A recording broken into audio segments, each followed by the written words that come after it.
오늘 여러분들과 함께 담대한 믿음의 기도라는 제목을 함께 은혜 나누도록 하겠습니다.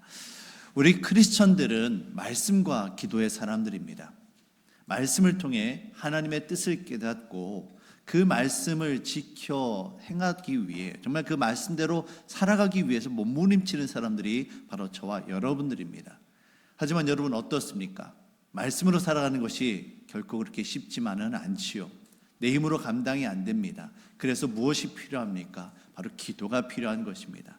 기도함으로 하나님의 도우심을 얻지 못하면 우리는 결코 하나님의 뜻 가운데 살아갈 수가 없는 것입니다.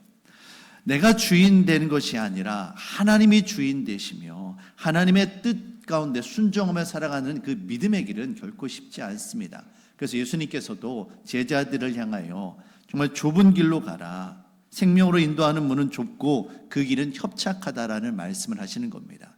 제자들을 향하여 자기 자신을 부인하고 자기 십자가를 지고 나를 따르라 라고 말씀을 하십니다. 저는 우리에게 있어서 이 기도가 바로 나의 십자가를 지고 예수님을 따르는 그런 삶이다라는 생각을 하게 되어집니다. 기도가 없으면 예수님을 따를 수가 없습니다. 기도를 통해 나 자신을 부인하고 나를 향한 하나님의 뜻을 깨닫지 못하면 결코 예수님을 따를 수가 없는 것이죠. 오늘 본문에 나오는 베드로와 요한을 보아도 마찬가지입니다. 베드로와 요한이 성령으로 충만하여 부활하신 예수님을 증거하였습니다. 그로 인해서 정말 태어나면서 40년 동안 걷지 못했던 그 불쌍한 영혼이 정말 주의 은혜로 치유함 받고 성전으로 들어가 하나님을 예배하는 놀라운 은혜가 나타나게 됩니다. 그리고 그 일로 인하여 3,000명이 넘는 사람들이 예수님을 믿게 되어졌고 그 은혜가 더욱더 충만해져서 교회 성도들이 남성인 남성만 5,000명이 넘는 그런 놀라운 은혜가 임하게 되어집니다. 하지만 성령이 역사하시는 곳에는 항상 은혜가 넘치는 곳에는 하나님의 나라가 확장되는 것을 시기하고 방해하는 악한 마귀 사단의 역사가 나타나기 마련입니다.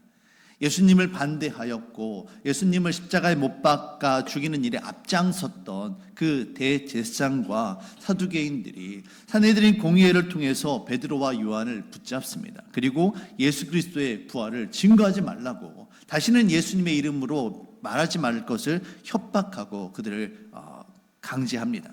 오늘 본문은 바로 그 다음의 이야기입니다. 여러분, 베드로와 요한이 이제 감옥에서 시달리다가 풀려나게 됐습니다.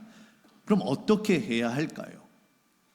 유대 종교 지도자들과 로마 군사들이 눈을 시퍼렇게 뜨고 있는데 계속해서 복음을 전해야 할까요? 아니면 소나기는 좀 잠시 피해가야 한다라고 잠시 좀 복음을 전하는 것을 멈춰야만 할까요? 우리들의 삶 가운데 이런 일들이 벌어집니다. 하나님의 말씀을 따라 살아가려 하는데 뜻하지 않는 어려움과 난관과 이런 문제들을 만나게 되어질 때 우리는 과연 어떻게 해야 할까요?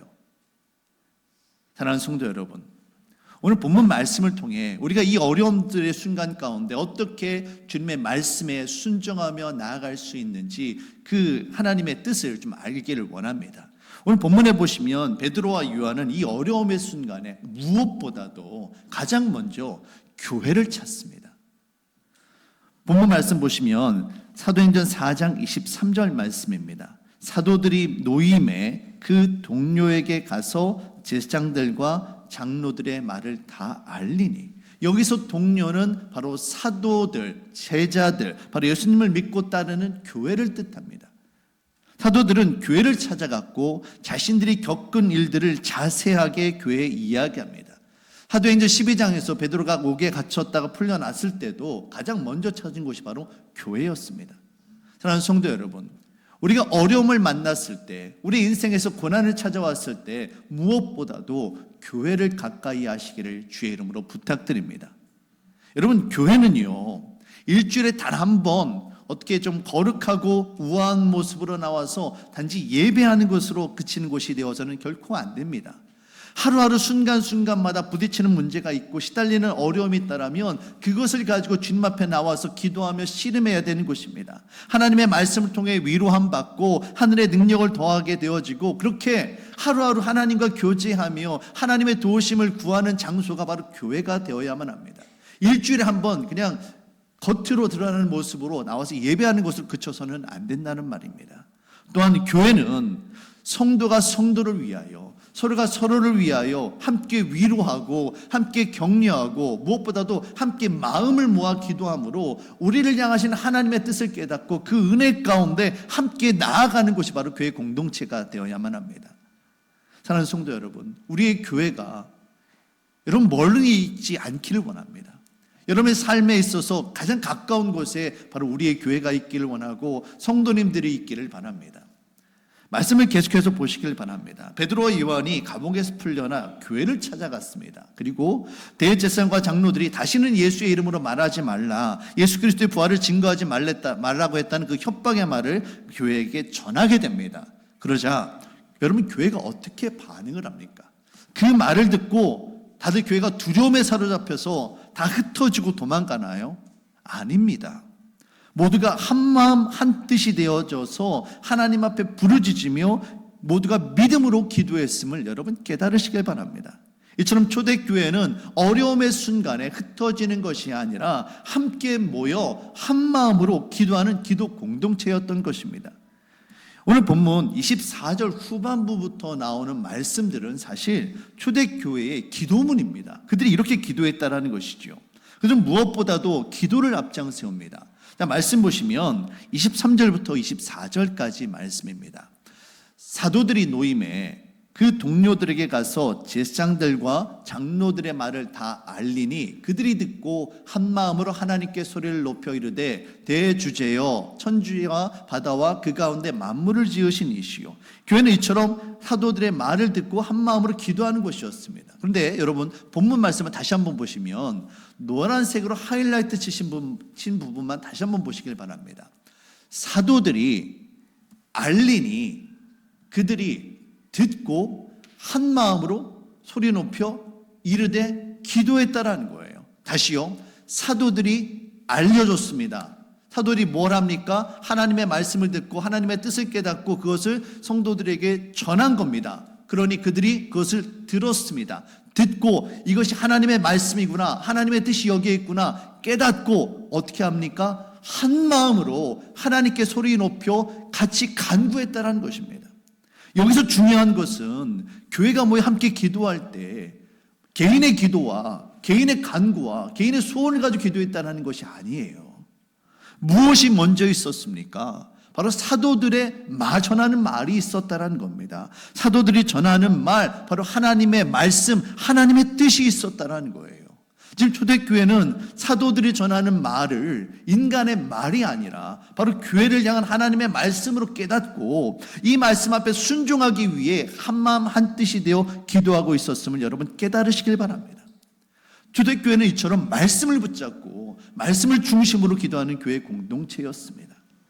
여러분 교회가 분열되어지면 가장 먼저 나타나는 증상이 뭐냐면 각자의 기도로 기도하기 시작한다는 겁니다.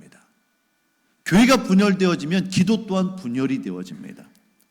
교회가 한마음 한뜻이 되어져서 기도하는 것이 아니라 각자 내가 원하는 것을, 내가 소원하는 바를 기도하게 되어집니다. 물론 여러분이 개인의 문제, 개인의 소원을 가지고 기도해야만 합니다. 하지만 그것만 기도해서는 안 된다는 거예요. 우리 자기 중심적인 기도만이 가득하게 되어지면 결국 교회 안에 우리 교회를 하나로 만드시는 성령의 역사가 약해지게 됩니다. 그래서 예수님께서도 제자들에게 기도할 때 너희는 너희의 뜻이 아니라 먼저 누구의 뜻을 구하라고 하십니까? 하나님 아버지의 뜻을 구하라고 말씀하시잖아요.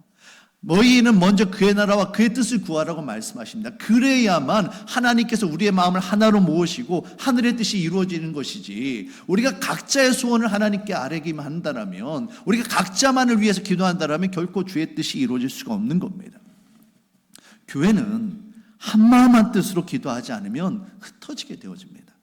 하지만 반대로 우리가 선포되어지는 하나님의 말씀을 붙잡고 이 말씀 앞에 순종하기 위하여 한마음 한뜻이 되어져서 주의 나라와 영광을 위해 기도한다면 이 기도 가운데, 우리가 한마음이 되어드리는 이 기도 가운데 성령께서 반드시 역사하심을 여러분 깨달으시길 바랍니다. 여러분의 담임 목사인 제가 이 강단에 서서 여러분이 함께 기도하자로 기도 제목을 내놓을 때 이것이 저 개인의 기도 제목이겠습니까? 제가 그냥 어쩌다가 나와서 하는 기도이겠습니까? 그렇지가 않다는 거예요. 하나님 앞에 무릎 꿇고 기도하며 말씀을 묵상하며 하나님 우리 교회를 통해서 무엇을 이루길 원하십니까? 그것을 깨닫고 성도님들과 함께 이것을 위해 함께 마음을 모읍시다. 함께 기도하자고 여러분께 부탁드리는 거예요. 여러분 그것이 무엇입니까? 바로 영혼 구원입니다. 그것이 무엇입니까? 바로 153 전도 축제고 우리가 전도자들 위해서 마음을 품고 함께 기도하자라는 겁니다. 이것이 교회의 부흥과 교회의 어떤 성장만을 위한 것이 아니라는 거예요. 하나님께서 우리에게 원하시는 것은 바로 예수 부활, 그 부활하신 예수님을 증거하는 것이고 그 부활의 능력이 정말 죽음 가운데 있는 저 사람들을 구원하고 그들을 다시 살리기 원한다는 것입니다. 우리 안에 정말 영혼 구원을 위하여 한마음 한뜻이 되어 기도하는 그런 거룩한 부담감이 있기를 주님의 이름으로 부탁드립니다. 우리가 지금 기도할 때에 우리의 마음이 하나가 되어질 것이며 우리의 기도를 통해서 하나님께서 반드시 역사하실 것입니다. 두 번째로 이 베드로와 요한을 비롯하여 초대교회가 기도를 하는데 그 기도의 특징이 무엇이냐면 세상의 주관자 되어주시는 여호와 하나님의 이름을 부릅니다. 하나님이 이 세상의 주관자이심을 그들은 선언을 하고 그 하나님 앞에 기도를 하고 있습니다. 24절 말씀 다시 한번 보시도록 하겠습니다. 그들이 한 마음으로 하나님께 소리를 높여 이르되 하나님을 어떤 존재로 인정합니까? 대주제요 천지와 바다와 그 가운데 만물을 지으신 이시라고 주님을 고백을 하고 있습니다. 여러분 세상이 어떻습니까? 세상은 만유의 주제 되시는 하나님을 인정하지 않습니다. 하나님의 아들 예수 그리스도를 대적합니다. 하나님의 권세 앞에 순종하신 것이 아니라 오히려 반대로 하나님의 아들이신 예수 그리스도를 십자가에 못 박아 죽인 것이 바로 세상입니다. 세상은 예수님을 싫어해요. 25절, 26절, 그리고 27절에 나오는 말씀도 마찬가지입니다. 초대교회 성도들은 이와 같은 세상을 향하여 시편 2편에 있는 말씀을 인용하며 이렇게 기도합니다. 어찌하여 열방이 분노하며 족속들이 허사를 경영하는고 세상의 군관들이 나서며 관리들이 함께 모여 주와 그의 그리스도를 대적하도다. 과연 헤롯과 본디오 빌라도는 이방인과 이스라엘 백성과 합세하여 하나님께서 기름 부으신 거룩한 종 예수를 지금 거슬리고 있다는 겁니다. 지금 제사장과 사두개인들, 로마 군인들 지금 그들은 교회가 아니라 누구를 대적하고 있다는 거예요. 하나님을 대적하고 있다는 겁니다. 산헤드린이 아무리 힘이 있다 할지라도 헤롯과 빌라도가 아무리 정치적인 군사적인 힘을 갖추었다 할지라도 그들은 결코 세상의 주관자가 아니라는 거예요. 오직 누구만이 세상의 주관자라는 겁니까? 바로 하나님만이 주관자이십니다. 하나님만이 다스리십니다. 바로 이것을 선포하며 믿음으로 기도하고 있는 겁니다. 사랑하는 성도 여러분, 우리가 세상 가운데 두려움에 빠지는 이유가 무엇입니까? 진짜 권세가 누구에게 있는지, 세상의 주관자가 누구인지를 우리가 잊어버리기 때문에 그래요. 지난주에 말씀을 나누었습니다. 하룻강아지 범 무서운 줄 모른다. 그 하룻강아지가 그 호랑이를 향해 달려들 수 있는 그 이유가 무엇입니까? 나의 주인 되어주시는 그분이 나와 함께 하심을 확신할 때 달려들 수 있는 거예요. 우리와 함께 하시는 하나님의 존재를 잊어버리게 되어질 때, 하나님이 세상의 주관자임을 잊어버리게 되어질 때 우리가 두려움에 사로잡히게 되어지는 겁니다. 하지만 반대로 하나님만이 주관자이시고 하나님만이 다스리십니다라는 것을 우리가 확신하게 되어질 때 우리는 결코 두렵지 않습니다. 초대교회 성도들의 기도는 산헤드린 공의의 그 위협을 주님 제거해 주십시오, 거기로부터 우리를 보호해 주십시오, 이런 기도가 아니었습니다. 29절 말씀입니다. 주여 이제도 그들의 위협함을 굽어 보시옵고 종들로 하여금 담대히 하나님의 말씀을 전하게 하여 주시옵소서. 종들로 하여금 담대히 하나님의 말씀을 전하게 하여 주시옵소서. 비록 그들의 위협이 있고 그들이 우리를 방해하지만 그럼에도 불구하고 하나님, 정말 중요한 것은 우리를 지켜주시고 우리의 보호를 하여 주시고 우리가 안위가 걱정이 되는 것이 아니라 담대히 하나님의 말씀을 전하지 못할까, 그게 염려가 됩니다. 하나님, 담대히 하나님의 말씀을 전하게 하여 주시옵소서. 이것이 바로 초대교회가 하였던 믿음의 기도였던 것입니다. 사랑하는 성도 여러분, 기도는 영적 전쟁에서 우리에게 강력한 무기가 되어집니다. 거룩한 용기는 하나님께서 우리 삶의 주관자이심을 선포하는 이 담대한 믿음의 기도 가운데 임하게 되어집니다. 하나님이 내 삶의 주관자이심을 인정하지 않으면 우리는 믿음으로 담대하게 기도할 수 없습니다. 믿음으로 담대하게 기도하지 못하면 또한 하늘의 용기가 우리에게 임할 수가 없는 거예요. 이 모든 것의 시작이 어디로부터 옵니까? 바로 하나님이 내 삶의 주관자이시다. 하나님이 온 세상을 다스리신다. 이와 같은 믿음의 고백이 있을 때 우리가 주님 앞에 기도할 수 있는 것이고, 이 기도 가운데 하늘의 용기가 우리에게 임하게 되어지는 것입니다. 여호수아 2장의 말씀을 보시면 믿음으로 여호와 하나님의 편에 섰던 기생 라합의 이야기가 나옵니다. 지금 이스라엘 백성과 가나안 민족 여호수아와 여리고가 전쟁 가운데 있습니다. 그런데 라합이 누구의 편에 섭니까? 자기의 민족 가나안 편에 서나요? 자기인이 속해 있는 여리고 편에 서나요? 아닙니다. 여호와 하나님의 편에 서요. 그리고 그렇게 되어지길 위해 기도합니다. 여호수아 2장 9절과 11절 말씀 함께 보도록 하겠습니다. 말하되 여호와께서 이 땅을 너희에게 주신 줄을 내가 아노라. 이 땅의 주인이 누구라는 겁니까? 여호와 하나님이라는 거예요. 우리가 너희를 심히 두려워하고 이 땅 주민들이 다 너희 앞에 간담이 녹나니 하나님께서 여호수아와 이스라엘 백성들 가운데 역사하는 것을 보고 두려워 떨게 되었다는 겁니다. 우리가 듣자 곧 마음이 녹았고 너희로 말미암아 사람의 정신을 잃었나니, 같이 함께 읽도록 하겠습니다. 너희의 하나님 여호와는 위로는 하늘에서도 아래로는 땅에서도 하나님이시니라.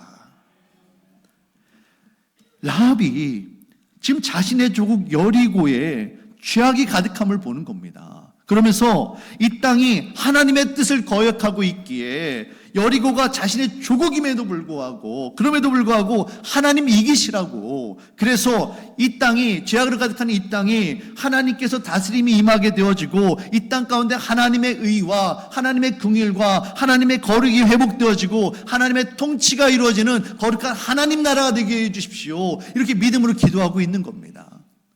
사랑하는 성도 여러분, 우리에게 이와 같은 기도가 필요합니다. 혹 우리의 기도가 하나님의 뜻과는 전혀 상관없이 세상 욕심을 이루기 위한, 정욕을 구하는 나 자신만을 위한 기도는 혹시 아닙니까? 우리가 가정을 위해, 남편과 아내를 위해, 자녀들을 위해 기도합니다. 그런데 만약에 혹여 이런 기도가 있다면 여러분 오해하지 마시길 바랍니다. 남편의 사업이 너무 잘 되는 겁니다.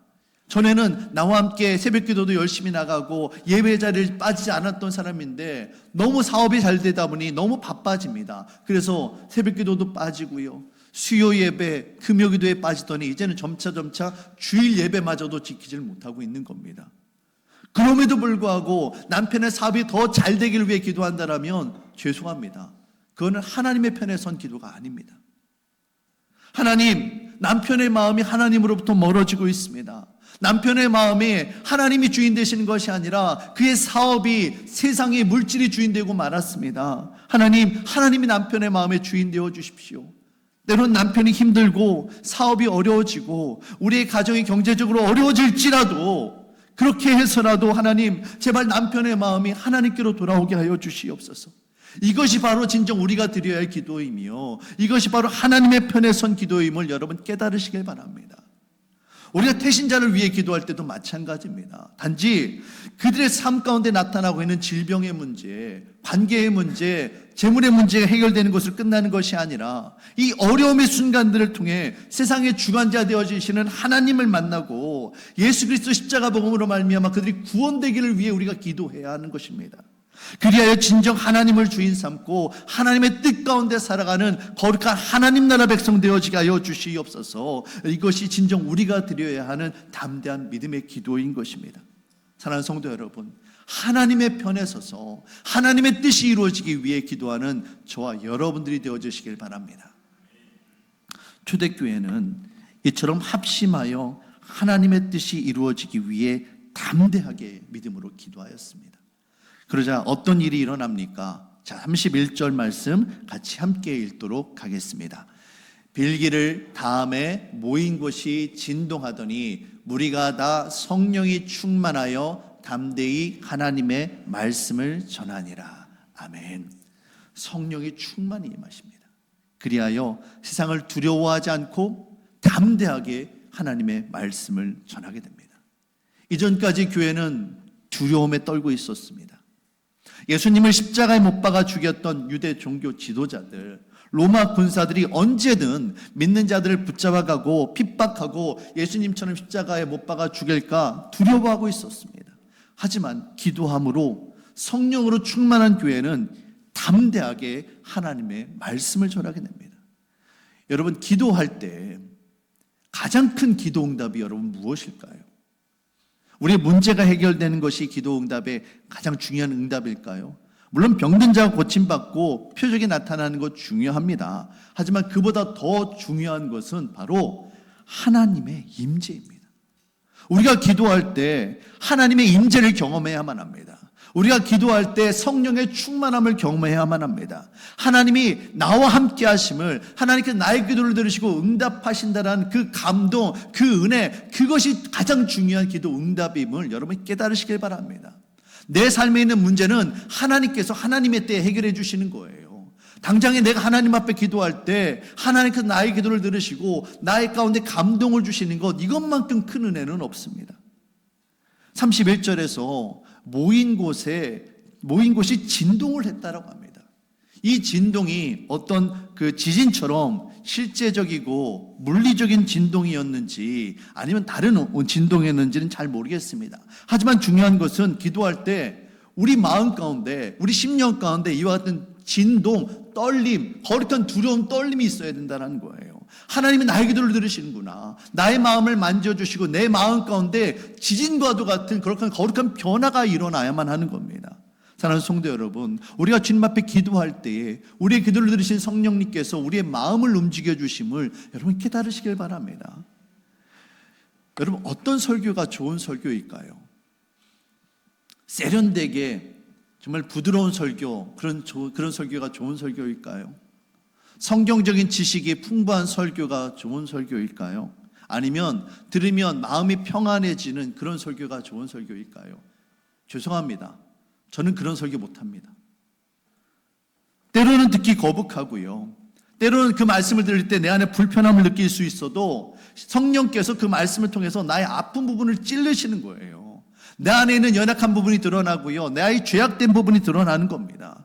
그래서 내 안에 있는 이 죄악된 본성과 하나님의 말씀이 부딪혀야만 이게 거룩한 설교이고요. 이게 좋은 설교이고요. 바로 우리가 원하는 설교입니다. 하나님의 말씀이 능력이 있음을 우리는 인용할 때 이 말씀을 정말 자주 이용하지요. 히브리서 4장 12절 말씀입니다. 하나님의 말씀은 살아있고 운동력이 있어 좌우의 날선 어떤 검보다도 예리하여 혼과 영과 및 관절과 골수를 찔러 쪼개기까지 하며 또 마음의 생각과 뜻을 감찰하나니. 여러분, 이 말씀 다시 한번 보세요. 하나님의 말씀은 능력이 있어요. 그런데 이 말씀이 누구를 찔러 쪼갭니까?